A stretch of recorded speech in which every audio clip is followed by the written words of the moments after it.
Everyone, so मैं हूं Bhavna Batla from the wheel of fortune 369 से आप सभी की टैरो कार्ड रीडर। और आज हम चेकआउट करने वाले हैं आपके पर्सन के morning thoughts. So welcome back to my channel. और आज हम ये ना एक बेसिकली डिटेल्ड रीडिंग रहने वाली है, यानी हम आज डिटेल में जानेंगे कि उनके दिल का क्या हाल है, क्या थॉट्स हैं, क्या हिडन फैक्ट्स हैं, हिडन ट्रुथ हैं जो उन्होंने शायद अभी तक आपको बताया भी नहीं है। ठीक है, एंड और जो आपके जानने आपके लिए बहुत ज़रूरी है। ठीक है, तो ऑफ कोर्स उनके दिल के हाल जानेंगे, उनके हिडन ट्रुथ्स को जानेंगे, उनकी हिडन फीलिंग्स के बारे में बात करेंगे। तो काफ़ी हद तक कोशिश कर रही हूँ मैं कि एक डिटेल रीडिंग रहे और आपको डिटेल में समझा सकूँ मैं कि क्या सोच रहे हैं आपके पर्सन। अच्छा, सबसे पहले तो अगर आप नए हैं ना, सब्सक्राइब कर लीजिए, बेल आइकन जरूर प्रेस करें ताकि आपके पास नोटिफिकेशन आए जब भी मैं कोई न्यू वीडियो पोस्ट करती हूँ। आप चाहते हैं ना मैं आपके लिए और ऐसी वीडियोस बनाऊँ तो फटाफट से इस वीडियो को लाइक करना है, कमेंट करना है, शेयर करना है। फेसबुक पर है तो फॉलो भी कीजिए, मेरा व्हाट्सएप ग्रुप ज्वाइन कर सकते हैं, लिंक डिस्क्रिप्शन बॉक्स में है। हमारे कोर्सेज में एनरोल करने के लिए, लाइक अगर आप हमारी तरह टारो रीडर बनना चाहते हो, न्यूमरोलॉजी करना चाहते हो तो मेरी टीम से कॉन्टैक्ट कर सकते हो, नंबर डिस्क्रिप्शन बॉक्स में है। और द मोस्ट इंपॉर्टेंट इज हमारे प्रोडक्ट। देखिए, अगर आप हमारे प्रोडक्ट्स लेना चाहते हैं, कई लोगों लाइक कल ही मेरे पास ना एक कमेंट में ही ये क्वेश्चन आया था कि मैम प्लीज थोड़ी रेमेडीज भी बताया कीजिए। ठीक है, हमें क्या करना चाहिए। ठीक है, बेसिकली आप ये जानना चाहते हो ना कि हमें करना क्या चाहिए इस सिचुएशन से बाहर आने के लिए। तो यहाँ पर सिर्फ और सिर्फ इसका एक सोल्यूशन है जो मैं यहाँ ऑनलाइन आपको दे सकती हूँ, क्योंकि ये एक कलेक्टिव सोल्यूशन है और वो है ये ब्रेसलेट। ये है रोज क्वार्ट्ज का ब्रेसलेट जो आप वेयर कर सकते हो ना अपने लेफ्ट हैंड में। देखिए, बाकी रेमेडीज तो ये चीज हो सकती हैं, कई लोगों को वो सूट कर सकती हैं, कई लोगों के लिए वो वर्क कर सकती हैं, तो कई लोगों के लिए वो नहीं भी वर्क करती। बट ये जो ब्रेसलेट है ना, ये एक ऐसी एनर्जी है इस ब्रेसलेट में कि ये आपके नाम से, आपके पर्सन के नाम से, आपकी डेट ऑफ बर्थ से इसे चार्ज करा जाता है।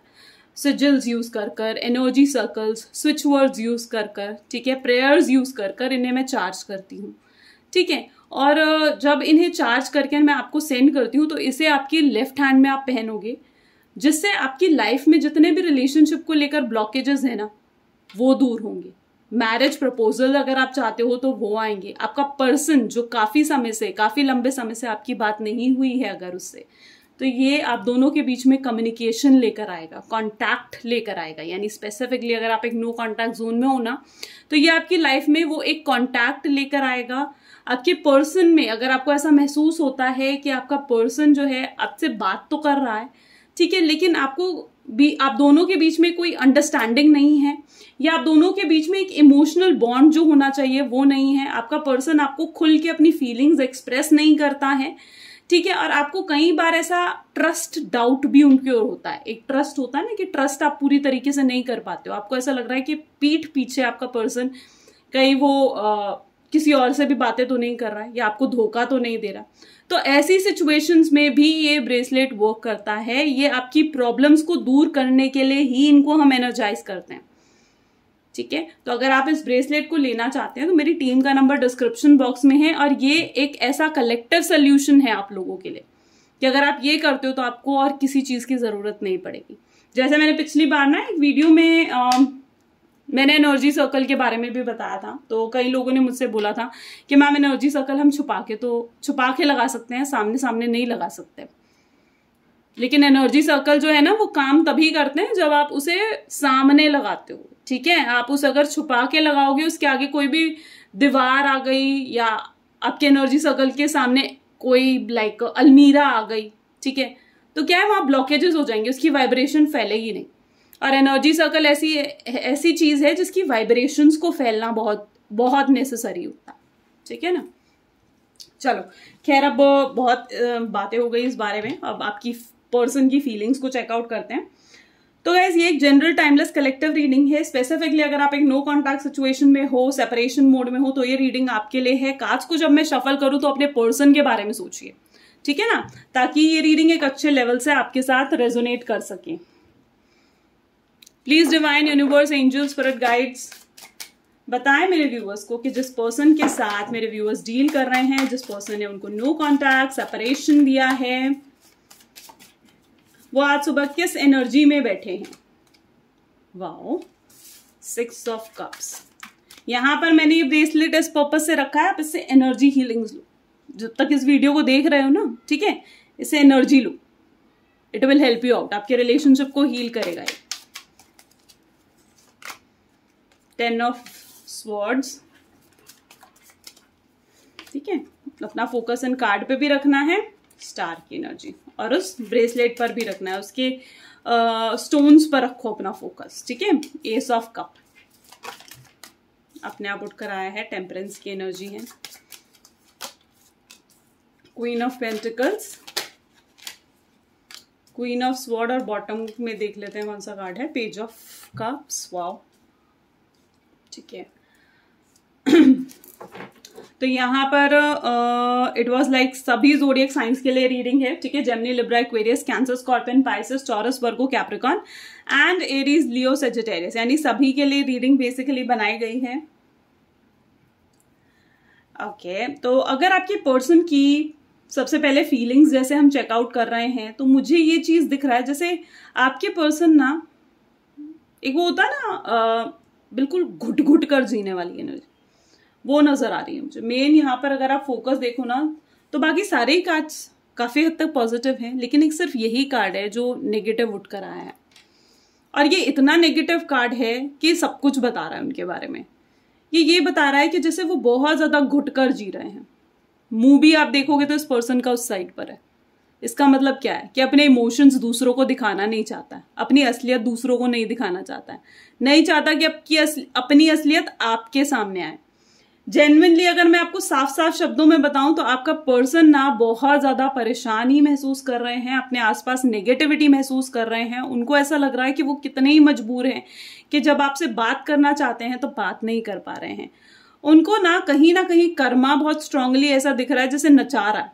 उनकी ऐसी एनर्जी मुझे दिख रही है जहां पर देखो, एक वो पर्सन होता है ना, जब तक आपके पास, ये एक ह्यूमन नेचर है कि अगर आपके पास जब तक कुछ है ना, आप उसकी वैल्यू और उसकी अहमियत को नहीं समझते हो, लेकिन जब वो चीज आपको छोड़कर चली जाती है या कोई पर्सन आपको छोड़कर चला जाता है तो आपको उसकी अहमियत पता चलती है। तो आपके पर्सन ना कुछ ऐसी ही एनर्जी में रहे हैं कि जहां पर जब जब जो चीजें उनके पास थी ना, उन्होंने किसी भी चीज की वैल्यू, किसी भी चीज की अहमियत नहीं करी। इवन आप अगर इस पर्सन को देखोगे ना, तो ये पर्सन ऐसा है जो एकदम से लाइक शायद इन्हें पैसों की भी इतनी अहमियत ना हो, ठीक है। ये पैसे भी जब खर्चते हैं ना तो बिना सोचे समझे, मे बी शायद ज्यादा जरूरी कोई चीज ना हो तो उसके ऊपर भी पैसे खर्च देंगे। तो ऐसा कुछ इनकी एनर्जी रही है। और आज इनकी ऐसी सिचुएशन है कि जिन इंसानों की, जिन दोस्तों की इन्होंने वैल्यू नहीं करी, जिस प्यार की यानी आपकी जैसे उन्होंने वैल्यू नहीं करी, तो वो सारी चीजें एक एक कर जैसे इनको छोड़कर जा रही हैं। इट वॉज लाइक इनका ना जैसे एक होता है ना पापों का घड़ा भर जाना, तो वो वाली एनर्जी मुझे यहाँ पर दिख रही है कि जैसे इस वक्त उनके पापों का ना घड़ा भर चुका है, ठीक है। देखो मैं खुद इस चीज को मानती हूँ कि किसी का दिल तोड़ना, किसी का दिल दुखाना अपने आप में एक बहुत बड़ा पाप है, बहुत बड़ा पाप है ये भी। क्यों? क्योंकि आप किसी एक ऐसे इंसान को जिससे आपने कितने ही प्रोमिसेस क्यों नहीं करे, कितने ही वादे क्यों नहीं करे, और आपने अपनी किसी भी वादे की, किसी भी बात की, किसी भी प्रॉमिस की वैल्यू ही नहीं रखी, है ना। और आज ये एक ऐसी सिचुएशन में है जहां पर आप क्या इन्हें छोड़कर गए हो, इनके दोस्त भी उनको छोड़ के जा रहे हैं, उनके आसपास के लोग भी उनको छोड़कर जा रहे हैं। और आज उन्हें ये वक्त जो उनकी लाइफ में चल रहा है ना, ये अहमियत सिखा रहा है उनको कि कैसे जो चीजें आपके पास हो ना, उनकी अहमियत करनी चाहिए, उनकी वैल्यू, उनकी इंपॉर्टेंस करनी चाहिए।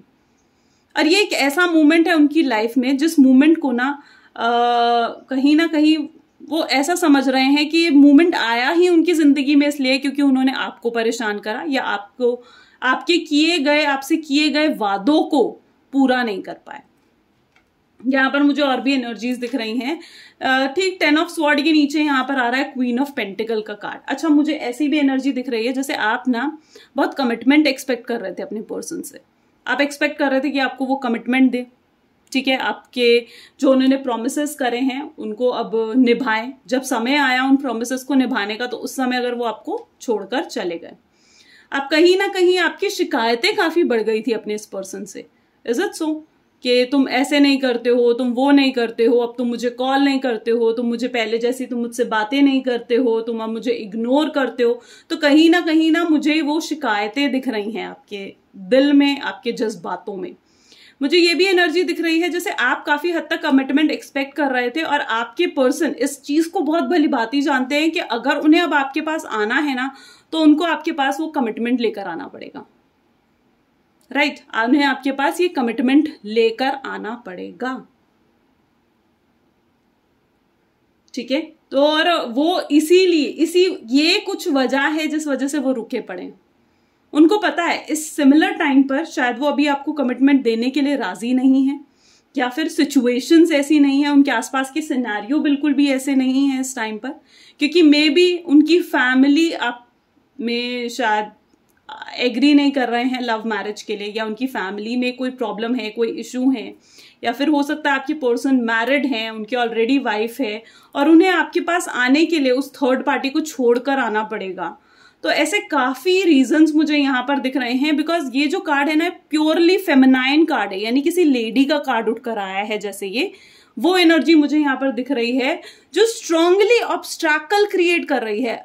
मतलब ये ब्लॉकेजेस, ये जो फेमिनाइन एनर्जी है ना, ये जो लेडी है ये ब्लॉक क्रिएट कर रही है आप दोनों के कॉन्टैक्ट के बीच में। आप दोनों का कांटेक्ट बेसिकली इस लेडी की वजह से नहीं हो पा रहा है। ये लेडी उनकी मदर हो सकती हैं, उनकी सिस्टर हो सकती हैं, या इवन कोई रोमांटिक पार्टी भी हो सकती हैं। यहाँ पर मुझे और भी एनर्जीज दिख रही हैं। इट वाज लाइक जैसे आपके पर्सन ने आपको काफी भला बुरा कहा है, काफी आपकी इंसल्ट करी है, काफी कुछ ऐसा आपसे बोला है जो शायद उन्हें नहीं बोलना चाहिए था, और आज उनकी एनर्जी ऐसी दिख रही है जैसे वो सब बोलते हुए ना शायद तब उन्हें एहसास नहीं हुआ, लेकिन आज उन सब शब्दों के लिए, उन सब वर्ड्स के लिए वो पछताते हुए से दिख रहे हैं। उनको ऐसा लग रहा है, मुझे ऐसे मतलब कहीं ना कहीं उन्होंने ये सब चीजें बोली जैसे कि मुझे अब तुम्हारी जरूरत नहीं है और मैं कभी भी अब तुमसे कांटेक्ट नहीं करूंगा, कभी भी तुमसे बात नहीं करूंगा, या इस तरीके से कुछ ऐसे सेंटेंसेस वो आपको बोल के गए हैं ना, जिस कारण जब वो सोचते हैं आपसे बात करने के बारे में तो उनको याद आ जाता है, यार मैंने तो ऐसे कहा था कि मैं तो उससे बात नहीं करूंगा, मैं किस मुंह से उसको कॉल करूं, किस मुंह से उससे बात करूं, कैसे उसे समझाऊं कि मैं उसे कितना पसंद करता हूं। मुझे यहाँ पर ये भी दिख रहा है जैसे मे बी अगर ये कोई थर्ड पार्टी है ना, तो ये थर्ड पार्टी भी उनकी लाइफ में बहुत कलेश से मचा रही है, और थर्ड पार्टी भी कहीं ना कहीं उनसे सेपरेट होना चाह रही है, ठीक है? और कहीं ना कहीं थर्ड पार्टी को इस बारे में मालूमात हो चुकी है कि उनका और आपके पर्सन का कनेक्शन नहीं है, उनका और आपके पर्सन के बीच में कोई इमोशनल बॉन्ड नहीं है, वो दोनों कोई सोलमेट, ट्विन फ्लेम्स नहीं है, ठीक है? और मतलब आपके पर्सन ऐसी एनर्जी में है जहां पर वो थर्ड पार्टी की कोई भी रिस्पॉन्सिबिलिटी नहीं उठाना चाहते हैं। शायद उनके और थर्ड पार्टी के बीच इस वक्त बिल्कुल भी बातचीत या तो बंद है, और कहीं ना कहीं जो है दोनों के बीच में कोई लड़ाई सी चलती हुई सी नजर आ रही है। यहाँ पर अगर और भी एनर्जीज देखूं ना आपके पर्सन की, तो it was like a page of cup. आप देख रहे हो कि कैसे वो आपकी तरफ आना चाह रहे हैं, लेकिन कहीं ना कहीं सही वक्त का, सही समय का इंतजार वो कर रहे हैं आपकी तरफ आने के लिए। फीलिंग्स, इमोशंस, ठीक है, उनकी होप खत्म नहीं हुई है। आप यहाँ पर देखोगे ना तो ये उनकी फीलिंग्स शो कर रहा है, ओवरफ्लो हो रहे हैं उनके इमोशंस रह रह कर। एक वो होता है ना, वो सिचुएशन होती है ना उमड़ उमड़ के प्यार आना, वो वाली एनर्जी ये एस ऑफ कप का कार्ड दिखाता है कि वो प्यार आ रहा है उनका आपके लिए, ठीक है? ये उनकी एनर्जी है। उन्होंने कहीं ना कहीं अभी भी ये होप, ये उम्मीद खोई नहीं है कि उन्हें आपको छोड़ना नहीं है, नहीं खोई है उन्होंने ये उम्मीद। बस वो एक सही समय, सही वक्त का इंतजार करते हुए से नजर आ रहे हैं आपके पर्सन। उनसे बैलेंस, उनको अपनी फैमिली, अच्छा कुछ गैप्स भी हैं अब दोनों के बीच में, लाइक एज गैप हो सकता है, रिलीजन का गैप हो सकता है, कास्ट का गैप हो सकता है, ठीक है? कुछ ऐसे गैप मुझे नजर आ रहे हैं। ज्योग्राफिकल गैप भी हो सकता है, यानी एक दूसरे स्टेट में है, दूसरे स्टेट में है। स्टेटस का गैप हो सकता है, और कहीं ना कहीं आपके पर्सन उस गैप को कवर करने की कोशिश कर रहे हैं, ठीक है? वो आपकी लाइफ में कम बैक तो करना चाहते हैं, वापस आना चाहते हैं, लेकिन इस बार ऐसे आना चाहते हैं कि मतलब मैं कहूं कि पूरी दुनिया जैसे देखें, ठीक है? और चाहे वो आपकी फैमिली हो, चाहे वो उनकी फैमिली हो, तो वो ऐसे कम बैक करना चाहते हैं आपकी लाइफ में। लेकिन मैं आपको यही कहूंगी कि उस सही वक्त का, उस सही समय का इंतजार करना लाइक बहुत बहुत जरूरी है। ठीक है, तो ये कहीं ना कहीं एनर्जी मुझे दिख रही है आपके पर्सन की। अगर डेफिनेटली आपके साथ रेजोनेट करे तो लाइक, कमेंट, फॉलो, शेयर जरूर करिएगा। This is all for today. Thank you, bye bye.